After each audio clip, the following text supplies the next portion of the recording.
Welcome to another episode of the Zelos podcast. I'm your host, Rocky Snyder, and this week I've got Tracy Axel in the house.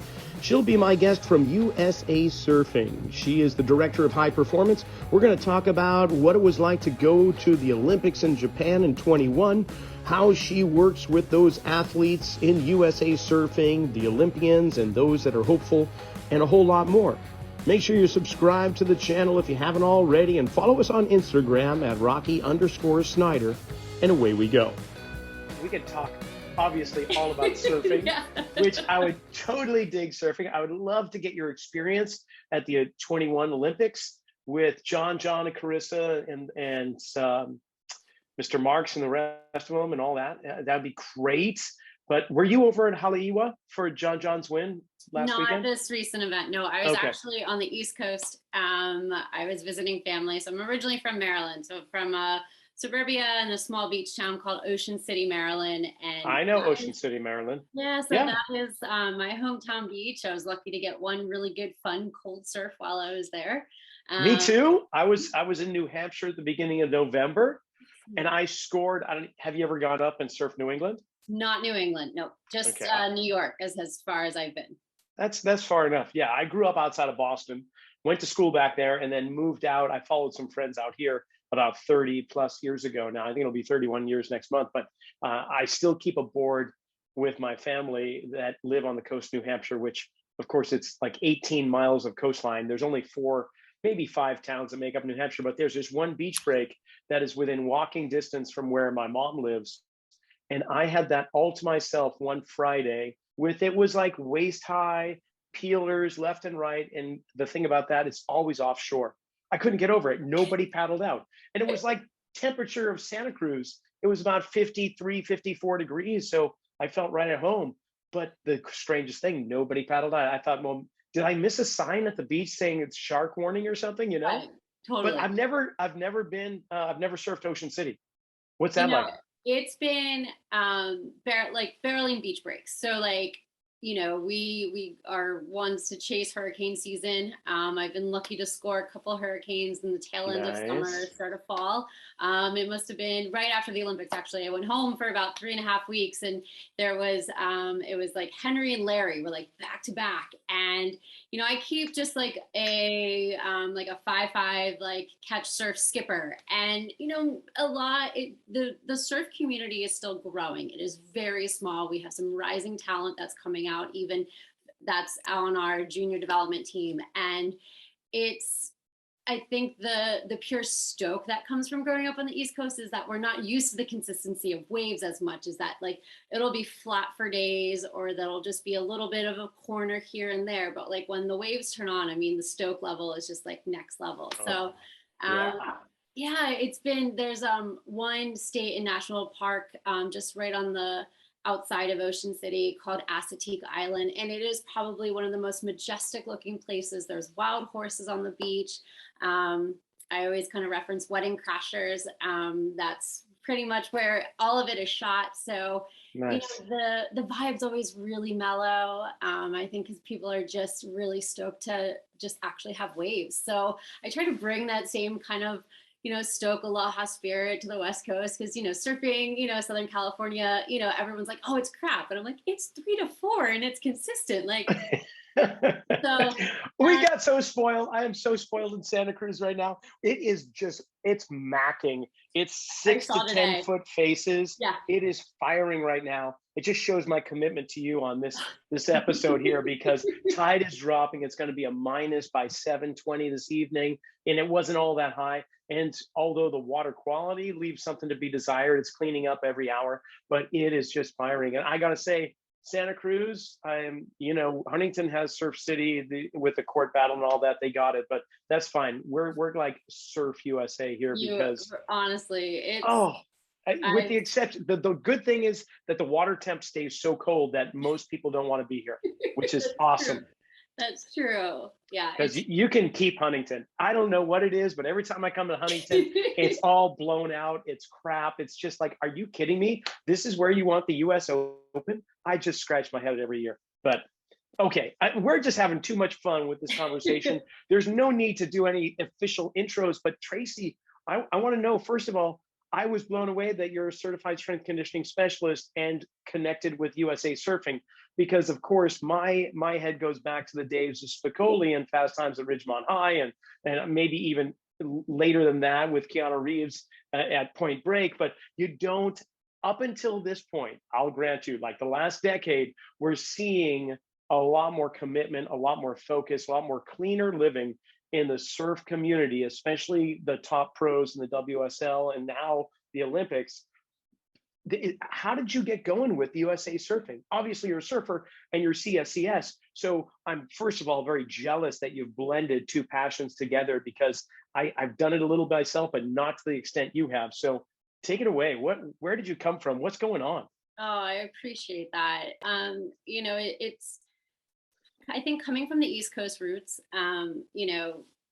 being in Ocean City, after I finished college, undergrad was graduate exercise science, kinesiology, but I always kind of just had that vision during my undergrad that I wanted to work with professional surfing. And, that wasn't really the environment that I was brought up in. My parents weren't surfers, but we had my grandfather was a waterman. So, when it came to like the boating, the waterman lifestyle, I was always just getting thrashed around in Ocean City. But I grew up, playing lots of sports, soccer, and then competitively as a dancer. So really understanding from a movement and flow and athleticism that your undergrad in kinesiology really, starts to have you start applying, well, where do you want to be? And, it was always a challenge to know that when you finish your undergrad in kinesiology, there's still not a lot of opportunities just to even be, and also they're not very high paying jobs either. And I think what gets people into the field of kinesiology is the love of helping others and understanding the sport and the science. So you do it more from the passion standpoint of helping individuals, really getting into the science of how to make people better. So that was kind of the launch pad when I realized that I come from a small beach town. There's not a lot of opportunities in surfing. So it was like, back then I still have all like the Trans World magazines and the surfing magazines, and just really thinking, well, how do I apply this sports science approach? And it was like, I got to get to California. So when I moved out to California, now this is doing some years. So it's been end of 2008. I actually moved out to California, and my parents were like, okay, you know what? Like, you're going to chase the surf industry. So you know what? Do it. And, I think there's a lot of luck and timing, that the right place of the sports maturity as well. So, as I started working as a trainer, I was like, okay, get your CSCS. Like, that's really what you have to do. And while I completed my CSCS, I was then also going through my trainer education through Equinox. And that was like my first job getting established in LA. And it was one of the instructors for the tier 3, tier 4. And I said, look, I want to be with professional surfers. Like, I get this business model. I see where I'm at. This is great. But what next? He said, do your master's. So I said, okay, gonna do my master's. So, and when I was going through the process of looking at the education pathways, was whether it's a comprehensive exam or a thesis route. And I was advised, do your thesis. Do something that's going to then actually apply to the sport, so that then when you're done school, you actually have a finished product instead of just passing and taking an exam. Total sense. That makes complete sense. So started my master's Long Beach State, no better place to then be at a place called the beach. So Heck that yeah. was, and when I applied, it was, with the stance that I was going to apply something towards action sports. Okay, so And time out. What's your home break if you're going to CSU LB? Is it Huntington? Are you taking off the north side, south I'm side of the trying to pier? think what I was doing back then. Bolsa I think Chica, Golden West, that whole no, I strip, think or then I will say I was actually so when I was doing my thesis, which had me then between Costa Mesa and San Clemente. So I was that's actually awesome. staying with a college, with a classmate 4 days a week, because then when I actually then got the whole thesis route together, my research study was with our junior competitive surfers. And so that was really the big kicker that got me into them with USA Surfing. So my I coworker, love that you had to go and surf as part of your research project. well, I mean, when I had mostly afternoon and evening classes, it was really easy for me to then, go and surf and just, you know, use that as my mental frame as well, just to kind of buckle down when it came to my entire living room floor covered in research papers. And, back then, not everything was extremely digital, but it was still, how do I highlight and compose, you know, all the literature that is not only just in athletic performance and juniors, but what was actually existing in surfing at that time. And there really was not a lot of research. There There were, was one piece of crap book, as I recall, called Fit to Surf. It's still like I've got it, and only because I have a table with one leg shorter than the other. I found a perfect use for that piece of crap. So thank God you came along and no. stood up and carried over that. No. So, I think from an athletic performance component, it was how do we actually test these athletes and compare them to other sports and the athleticism of the junior athletes. So that was the entry with USA Surfing. And the medical director, Kevin Dean, he was pretty much starting with USA Surfing. So when I got connected to him, this was then really applying then S&C principles. So once the research then was completed, we tested lower body power, vertical jump, core strength, core endurance, and then implemented an 8-week training CSCS, kind of not to say periodization, but at least at that time a preseason transition training protocol for these athletes. So 8-week training study, and then post-tested them and had significant outcomes in athletic performance. And that was really the greatest thing that I could say upon completing my master's, was that here then was published research that I could then use from a methodology standpoint of why we need to approach the surfing industry and the athleticism of surfing no different than how many other sports that have had years and years of research that have now quantified athletic performance to give us now our baseline. Okay, there's so much to unpack there. I would love to take some time here. First of all, what other sports did you find carried over or were similar in physical demand as surfing is? I can imagine swimming to some degree, but not completely. But what did you find? So actually what was really incredible was that the athletes, from lower body power, vertical jump, just as comparable to the high school elite athletes of basketball, soccer, and golf. So, and tennis, baseball from a core strength, from medicine ball toss, we were able, and they were just as athletic in those distances of throws as well. So that was, from a rotational sport core strength, we were actually more concerned about what is necessary for surfing maneuvering, not paddling and endurance, because when you're at that elite level, you already have the endurance. Yes, big wave surfing, different situation, but in the competition environment, how are we truly able to now quantify what's happening and from an athleticism standpoint that these athletes need to maneuver a surfboard? Especially if they're getting jet ski rides back to the lineup these days. Yeah, I no. mean, what the heck? That's That should be illegal, I think. But that's getting into the competition side. I want to stay with the strength conditioning. So tell me the different types of assessments that you did. You already mentioned medicine ball toss for rotational power. What did you do for lower body power, upper body endurance? So for lower body power was vertical jump. And then we also then used, from a core strength standpoint, we actually did a seated rotation toss, a seated rotation where we attached an accelerometer onto a weight and then had one of the tendo units as well. So we could actually measure speed and velocity through the rotation phase from a seated standpoint. And we wanted to actually limit how much the hips were going to then be assisting, even though the core technically is shoulders to the knees. So much can play into that factor, but that's why we wanted to look at vertical jump solely for lower body power.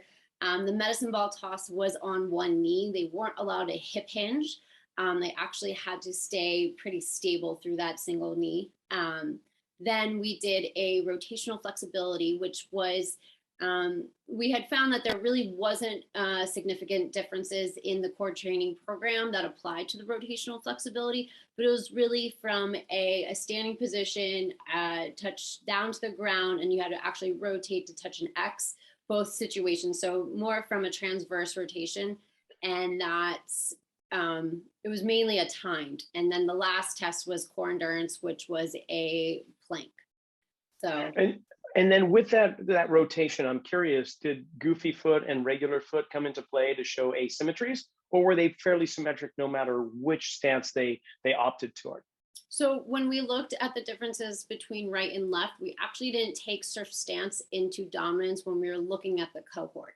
So we didn't want that to actually then limit our sample size based upon that actually being determined whether or not someone was actually going to be stronger on their dominant side or not, because not necessarily everyone is always dominant, but based upon their stance, going to have that same strength versus asymmetry. So that was a big challenge for us to really determine, do we want to include surf stance or not? Or do we want to actually, because they're still youth development and junior athletes, how can we prevent a greater asymmetry? So we wanted to decrease that by improving the strength on both sides. Wow, very cool. And what were your conclusions ultimately? Ultimately, lower body power, core strength, or I should say lower body strength, core strength, core endurance were all significant effect size based upon the 8-week training program that we implemented. So everyone had the same training program, 8 weeks, 2 days a week. And it was pretty much a 2-week progression from a microcycle standpoint. And we wanted to just allow proper foundational movements. So we really weren't trying to over exemplify the unstable training. And that was a big finding as well, was that these athletes need to really start doing more ground-based movement, foundation movement, because they're always on an unstable surface. And when you look at the research, any test that now is completed on an unstable surface, you have a decreased amount of force output. So why are trainers, or why is there this still? And it's still happening today. Stupid human tricks. That's all they are. Stupid human tricks, like the Letterman, the Late Show. Of course, yeah. Standing on a ball, standing on the domes, all those things. Now I can understand if you're not looking for power output, if you're just looking for ample coordination, balance, and things of that nature, those tools come in handy. Absolutely. Yeah. But okay, I had something in my head here. Oh, the control group. So I'm curious, because we're talking junior athletes, we're talking a developing body with testosterone levels naturally increasing. So like there's been studies with prepubescent strength training through the NSSA, and what they did find was that both the trained and untrained control group, so to speak, increased with their strength gains almost relatively the same, primarily due to puberty and the development of the body. But you're talking slightly later, we're talking probably 16 to 19-year-olds age group, right? Did you find something of the same with the control group, or was it just obvious they've reached their kind of hormonal peak and it was the training that sent them over the top? So great question. And this is why it didn't go into the abstract was actually published in JSCR, but why it was not accepted into the full JSCR publication was because there was not one control group. So sample size was 18 athletes. So ultimately, what was awesome was that it was accepted from an abstract standpoint for that publication. And then once we looked at other variables for supplement research, to be honest, it wasn't worth to then have 9 versus 9 from a sample group at that time. Too small, way too small. It really was. You know, the fact that we had 19 athletes still complete the study, I think was more so the more important factor of setting the baseline, more so than a true controlled versus non-control group, but absolutely valid in that component. And that's why an 8-week training study, you know, we didn't want to do 6 weeks because that would be still adaptations. But because the effect sizes were so large from those post-training outcomes, I felt confident that the training program in itself was actually applying some ground reaction forces and force output for these athletes. Okay, and then you finish this thesis, you get your master's, you are on the road. but how do you connect with USA Surfing? How do you secure the role of, well, you're a sports scientist, but first of all, what's your official role with USA Surfing? And then how did you get to be there? So my role is I'm the director of high performance and analytics. And so that was my co-author was Kevin Dean for the research study. So I'll continue to keep that connection in line. And when the Olympics were announced as a new program in the Olympic venue, that was in 2016.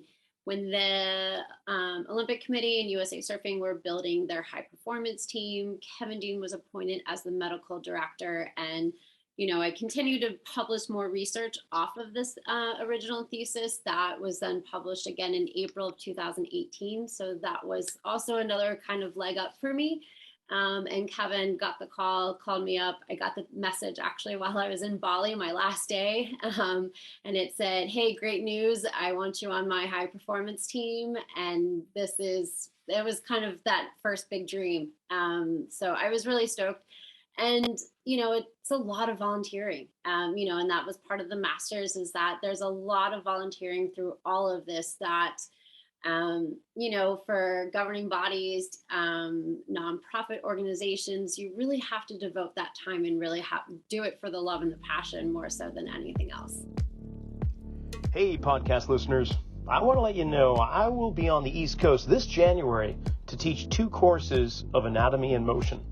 The first course is on Saturday, January 21st at the Perform Better Functional Training Institute in West Warwick, Rhode Island.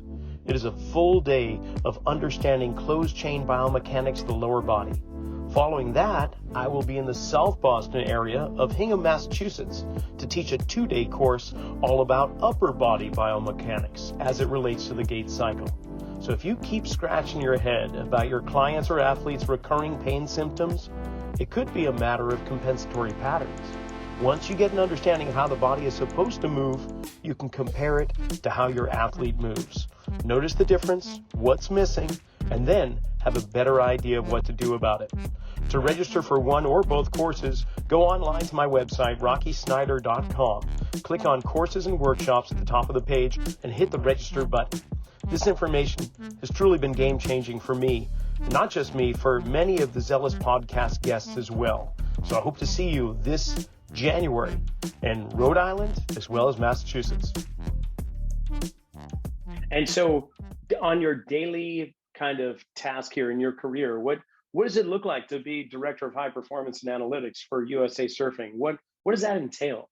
Right. So it's really staying current with all kind of, my job is really from like a resource standpoint. So for the Olympics, it was how do we prepare athletes to have every resource that could possibly help give them that last 1% performance increase. So it's vetting technologies, learning what research is coming out. It's really kind of going through the gamut of what is out there currently from a technology standpoint, innovation, how do we stay current, pretty much building the relationship as well with the athletes and their support staff, and being kind of that key knowledge that when they have questions on some of the technology that they may be using or how to enhance from a nutrition or dietaries component, who can you then refer them to? And the Olympic Committee's got great resources through all that, but it's really keeping everything from a true connector standpoint so that there is an organization component as well when it comes to keeping resources in line for optimal performance. Now, the difference with surfing compared to, say, Olympic golf, basketball, track and field is that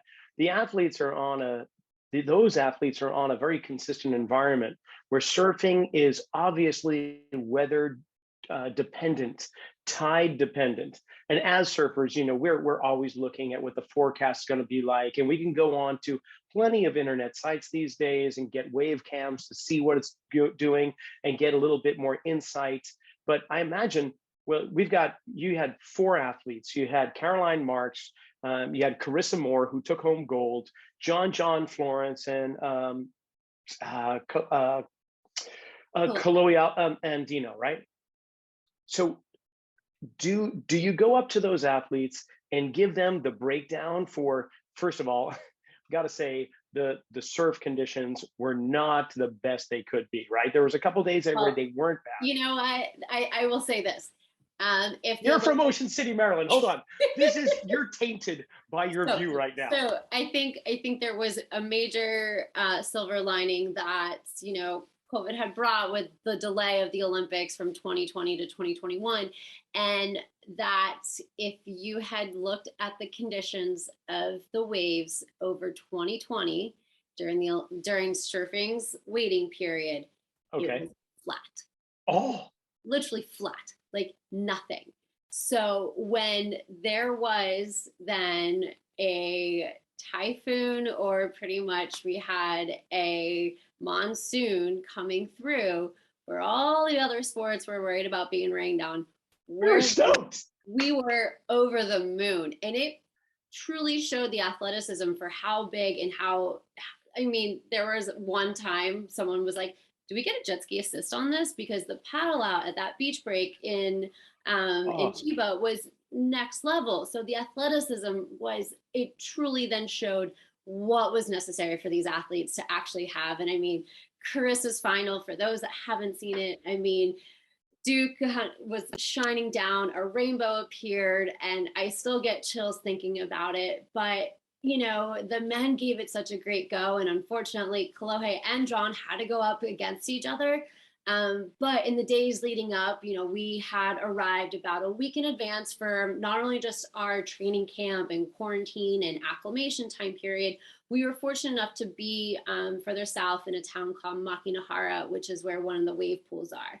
So the athletes could actually acclimate, start getting training, get their reps in, and that helped just that acclimation standpoint.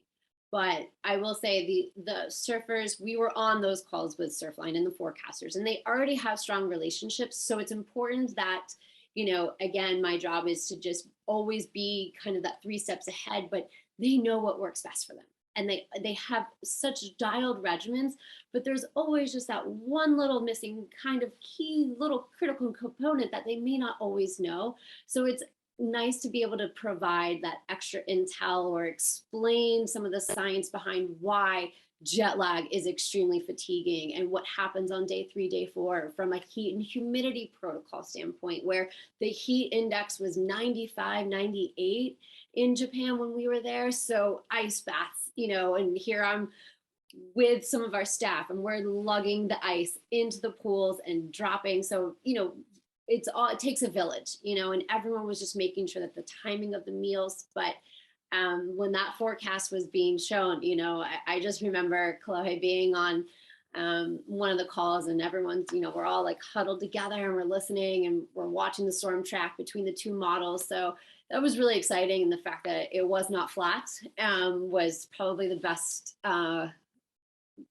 first debut we could have for surfing. Yeah, truly. No, there were some great waves. I do recall a couple of the heats just being completely blown out and not the most ideal, but Carissa's waves were remarkable. She just, like you say, Duke was shining down, and that's phenomenal. I'm curious with that team, and we don't have to go into individual desires or opinions or anything, but with that team, they're all coming from different places with different sponsors and different equipment. Compare again to a typical Olympic sport where you have a regular kind of, like, there's a certain dimension to the basketball, there's a certain weight and size to a golf ball and a discus and a shot put and all those things. But when it comes to board shape and dimensions, they're within certain parameters, but within those parameters, there's so much variation. And the same for wetsuits and the flexibility those suits provide and all of the equipment. How do you address the variations there? Is it something that you're going, well, we'll just do whatever they bring our way, or do you make recommendations on that as well? Again, they are so dialed from an equipment standpoint. And that's really where our head coach, Brett Simpson, was also helping advise the equipment choices. So, our board locker room, it was pretty awesome. And we had a gym as well. And you see all the boards lined up and you're just thinking, everyone probably had I would say a good 8 to 12 boards given the conditions, because it was looking pretty much the week before we left. We could kind of see that there was going to be some storm activity. So it was starting to be advised, bring a little bit bigger board. Don't bring just your gravel board, because you actually are going to have we could have a storm. So Brett was great, and I think a lot of, again, my role is to ensure that that is happening. The head coach is doing what the head coach is supposed to. The nutritionist or the dietary components are being communicated to our chefs, and that factor. From a medical, making sure that when the athlete is needing to be scheduled with either, manual therapy or rehab or recovery, and being that point of contact. So a lot of times I feel like my role is always just connecting and just being that constant swivel, but it's a common state of flow, so that every athlete feels that they have what they need. They're not waiting. And that's what's most important, because sometimes when as surfers and we're waiting for that contest and we don't know when it's going to run, there's so many other variables that are out of our control. How do we then stay in control of what we can? And that's where, playing ping pong, playing games, puzzles, we weren't sure if we were going to have the contest run on day one, and thankfully we did. So there wasn't any cabin fever.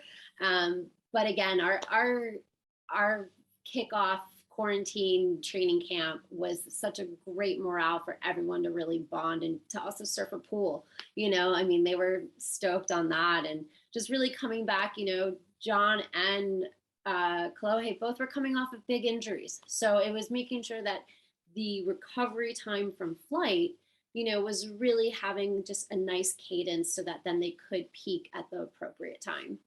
And so I imagine there must have been a sense of overwhelming awe for the surfers on the team to come in and to be having this this professional entourage of a nutritional coach or a team dietitian, you as the sports scientist and director of high performance, who's coordinating with the head coach, who's coordinating with the PT or the athletic trainer, all of this whole team approach, because you typically don't find that on the tour quite like that.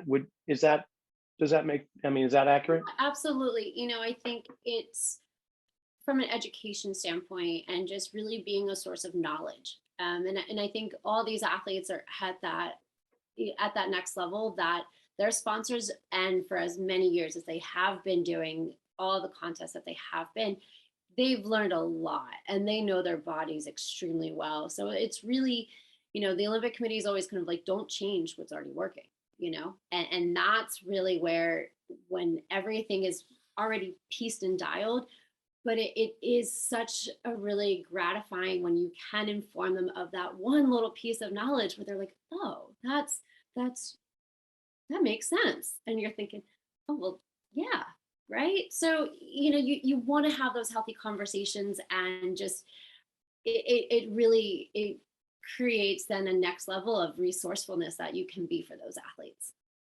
Very cool. Okay, I got to ask just a brief non sequitur.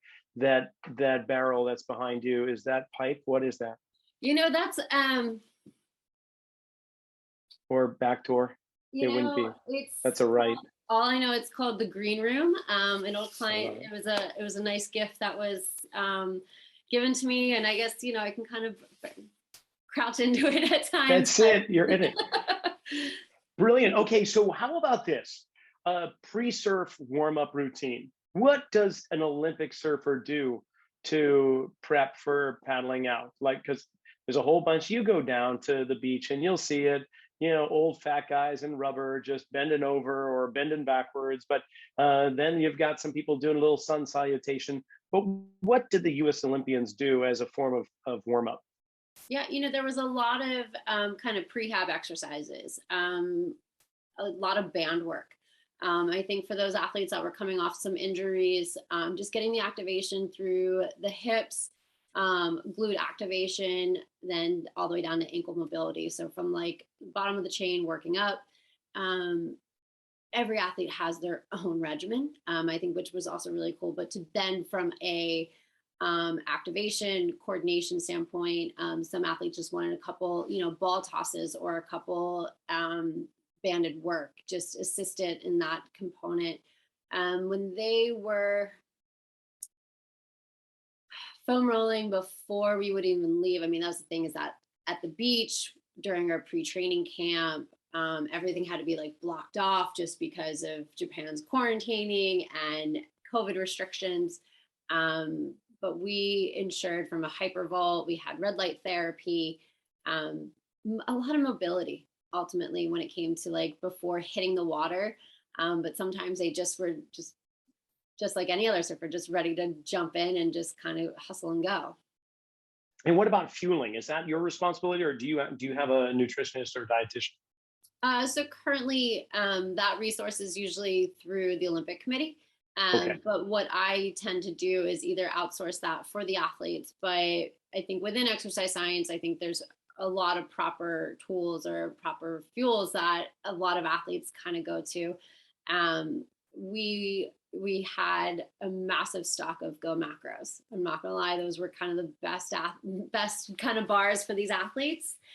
We probably went through so much of that, but in addition to that was also hydration, ensuring that the proper electrolytes. So a big thing for these athletes is ensuring that because of drug testing, USADA and anti-doping, is that all the products that they are consuming are at least third-party certified or NSF certified, and making sure that they know that their supplements are clean. And these athletes do, but it's ensuring that, from caffeine levels, hydration levels, that we are really monitoring, really color of urine, especially during travel. I think that's the biggest conversation that I will always have when it comes to heat humidity protocols, especially after a flight, and making sure that replenishing and making sure that it is healthy to sweat. And if we're not sweating, if you're not thirsty, then, we need to be 3 steps ahead again. Yeah, we've always had kind of a P chart in our restroom here at our facility that just, and it's just people really appreciate it, going, oh my gosh, I didn't realize it. I guess I need to get a glass of water. I had no idea the color. So, okay, USA Surfing has a relationship with the National Scholastic Surfing Association. We know it to be NSSA. In fact, I know at least 2 of the Olympians went through the NSSA, but I imagine all 4 of them did, didn't they? John and Carissa from Hawaii, they went through the HSA, which kind of, filters in through from the contest standpoint. So I think, now over all these years, a lot of the athletes, and especially once they qualify through those top rankings, and they come into USA Surfing for at least championships at lower trestles. So that's where Hawaii is now really starting to filter and really bring it together. And I think years prior, like 10, 15, 20 years ago, that was, NSSA, and, I think that's where HSA, I don't want to get into it, but, there's always a pipeline that's filtering in. So yeah, I mean, we've got other organizations like Western Surfing Association, WSA, but it doesn't have that streamline entry, like qualifying, like NSSA does. So I guess I'm leading into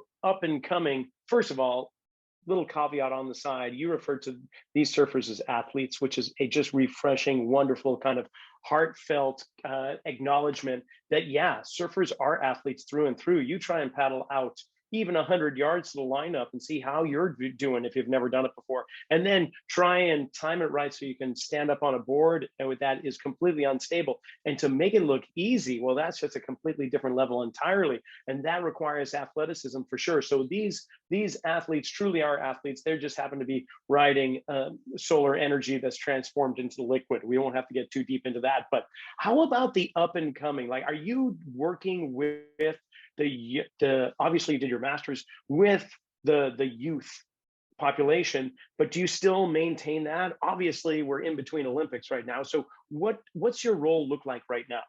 Yeah, it's really exciting to see the junior development pipeline. Honestly, every year when USA Surfing runs their prime events, and the athleticism, even from the athletes that are the U12 to then U18. I mean, the broad has just grown, and I think even to see the women and the young women and where that athleticism has come from has been absolutely extraordinary. And I thoroughly enjoy going to our primes and then our USA Championships, which is in the mid to end of June at Lower Trestles. So that's always really exciting from team selection standpoint for USA Surfing.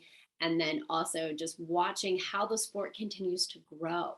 And absolutely. So whether it's filming project, going to wave pool training camps, really advising, finding, what can help coaches as well, and what training programs these athletes can then get into to prevent all those lower chain injuries that we are seeing that have been so redundant, from the ankle to the knee hip. I mean, yes, overuse in the shoulders, but we're seeing way too many injuries in the lower body from landing mechanics. And a lot of that can be fixed on land. So that's a big portion of my work as well, and really why my original research was wanting to quantify athletic performance on land. Because if we are training them so poorly on land, we're of course going to see even more injuries happen in the water. And really the job is to decrease the risk of injury right now. And so that's through education, through also exercise modalities, other ways that we can actually really help those athletes stay healthy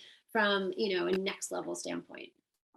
Yeah, that sounds wonderful. I couldn't agree more. And because basically, if you don't have the basic functional mechanics on land, how can you expect anywhere else?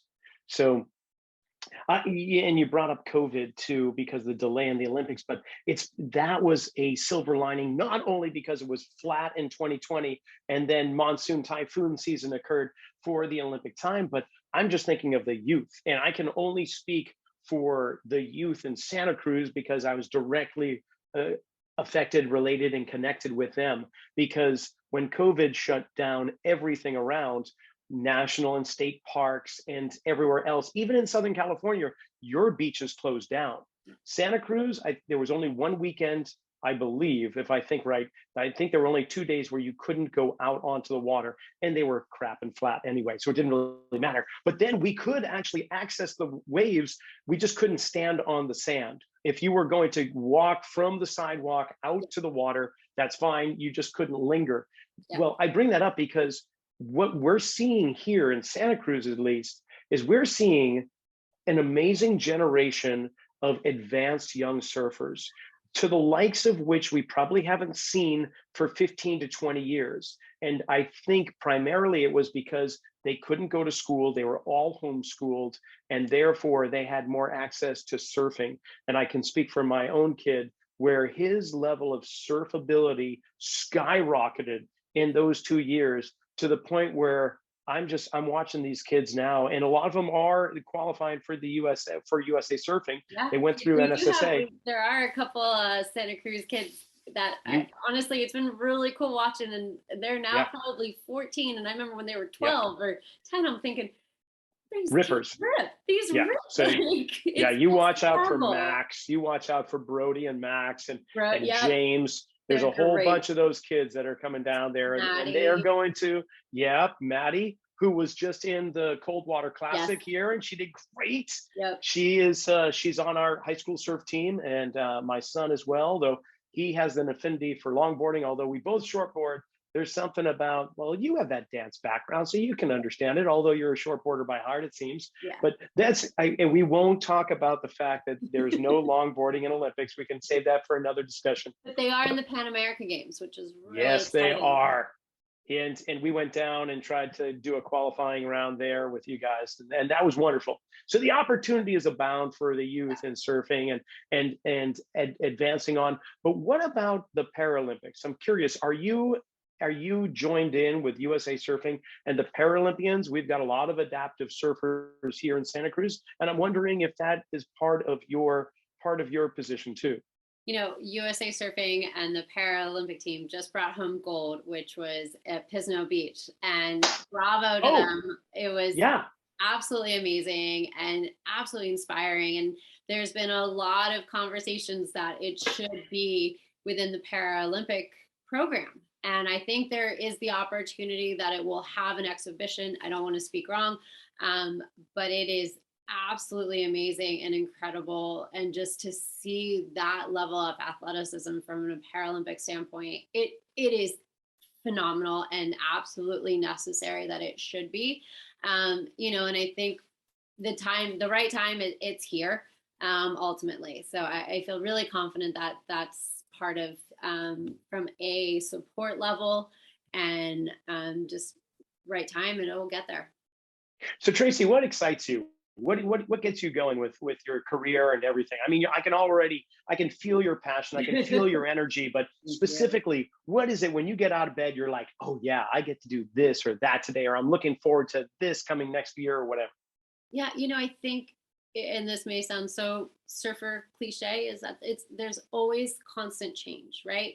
And so knowing that the sport continues to grow, and I've been very lucky to be kind of the right place, the right time of the maturity of the sport, is being also that voice and leader to help these athletes be prepared for that next level, and really providing the intel and innovation and technology that continues to grow in the sport. And some of the projects that I get to be working on right now, it's kind of mind blowing when I think from a tech and innovation, like what is next level. And so that truly excites me. I think I'll send you a link of a grassroots project that started.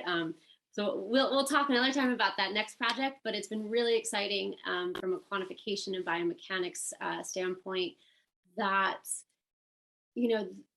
the sport in itself is not only just truly athletic, but the beauty that the ocean provides. It's like seeing the waves today. I mean, it's kind of like, how can you not enjoy this sport? How can you not want to have that kind of culture aspect that this, beautiful sport that displays, also, from an equal standpoint, what WSL has provided for the women in equal pay. I think it's a big Yeah. thing that the women in the industry are really getting the platform to be competing at the same venue, and well deserving so, and to have that equal playing field for these athletes.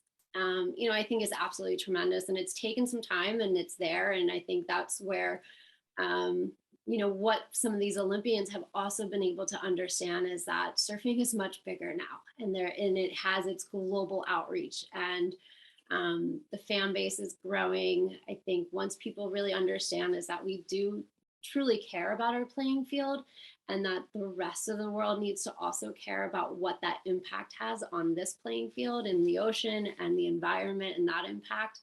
I think, everyone does their part as surfers, but I think it can transcend to more as well. Well, I think what also might transcend are the wave pool surfers, because they're popping up in places, of course, like Waco, Texas. And well, we've got Lemoore. I'm sure you've been to Kelly's Ranch down outside of Fresno there. And they're popping up all over the place. And so now we're getting youth or kids, especially, I'll say, but adults too, but mainly the kids are able to have like memberships as if it was a health club to a wave pool. And so they get to practice. The only kind of carryover they don't get is the understanding of true watermanship when it comes to 100%. how to behave out in the ocean, what to look for, where the lineup is, where are the rips, and so on. And so it's going to be interesting to see if we're going to get some up and coming potential champions from wave pool, and how it carries over into the real ocean waves, I guess. Absolutely. And I think, where I start to kind of nerd out in the aspect of wave pools is having a standardized playing field. How do we then quantify that athletic performance standpoint? So one project, it's when we actually know how to measure that component of the wave and the size and what that set is going to provide us, we can then start to quantify the athletic performance of the athlete. How high, how far, what's their trajectory, or how much or how fast, what's their torque. So I think, from a science standpoint, wave pools absolutely bring that standardization for us, and from a training and rep standpoints, where that can then translate into the ocean for the higher progression and innovation of these athletes. Yeah, I agree. From a scientific research perspective, the wave pool is going to be just a phenomenal place to acquire information. From a competitive, like surf competition standpoint, I would prefer it to stay in the ocean primarily, because there is that other element we have to address. And I think that makes you an overall complete water person and an overall athlete. But, we're going to see them on both. It's just, I guess the purist in me is coming out right now. Tracy, this has been phenomenal. I could talk, obviously we could chat till the cows come home about surf and strength conditioning, because they're two of our passions we share. But if people want to find out more about you, USA Surfing and so on, I'll put these descriptions below in the descriptions. That is, I'll put the links, but where do they go? Yeah, USA Surfing has an Instagram. It's USA Surfing. My handle is Traxel, Tracy Axel, and so LinkedIn, email. These discussions are so invigorating, and it's really awesome to be able to connect with you. And then, I think people are so curious about that next level of this sport and where it's going and the innovation and what can happen. So. And just one last thing, though, I'm curious with the WSL, we didn't even bring that up. How is USA Surfing? Is there a connection between the WSL and USA Surfing, or do they stay separate?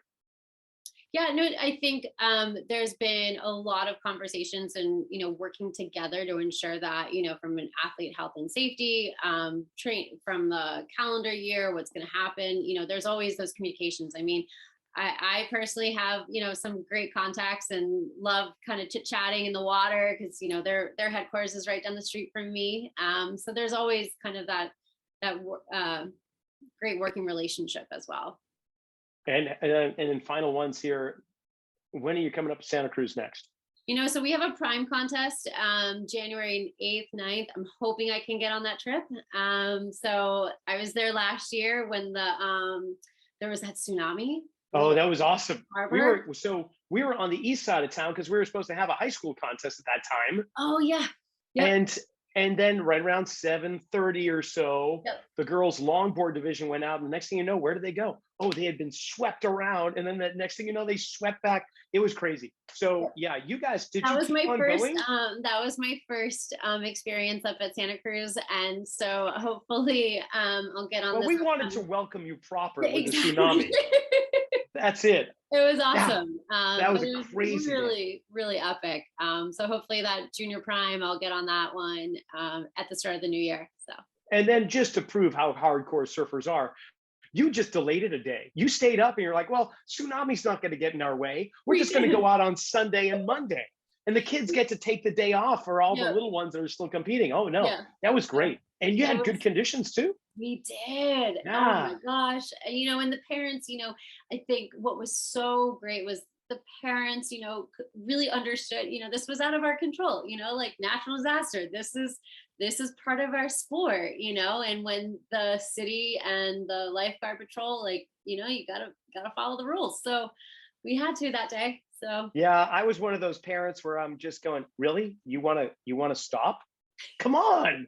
These kids are going to love the experience. One day they'll be like, oh yeah, we had a contest and the tsunami appeared, but we kept on going. Yep. So I didn't get my way. Oh well. So the coach had to go home. Anyway, when you come up in January, let's try and connect. I got a full quiver and you can just pick whatever you need if you don't bring your own board. Thank you so much for being on. This has been a dream. Thank you. And that's a wrap for this episode of the Zelos podcast, man. That was so much fun. I could have gone on for so much more. In fact, next time when I have Tracy on the show, maybe we'll do the podcast while we're sitting on our boards catching waves. That would be kind of unique. In the meantime, I want to thank Tracy for coming on and USA Surfing for that matter.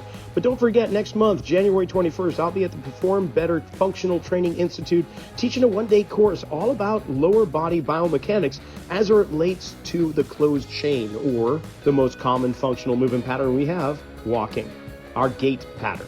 And then from there, right after, on the 22nd, 23rd, I'll be up in Hingham, Massachusetts, just near the Cape, and teaching an upper body course along the same lines. What does the upper body and the spine do when we're in a closed chain environment and gait?